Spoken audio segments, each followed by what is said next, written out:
the life or the melanated presence in education has been sucked out of all subjects in our classrooms. We don't talk about where our history began and then how did we get to this point.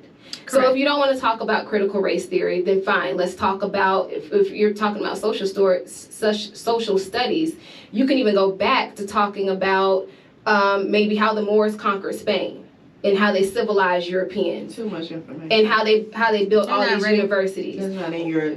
Oh, that's not in your book. That's not in the book. Okay, well then maybe we can talk about maybe Mansa Musa. Okay. Girl, bye. Okay. Maybe since we're talking about women empowerment, because that's a really big thing right now, let's talk about Queen Hatshepsut. Let's talk about her. She ruled as king. These are things that we don't want to talk about.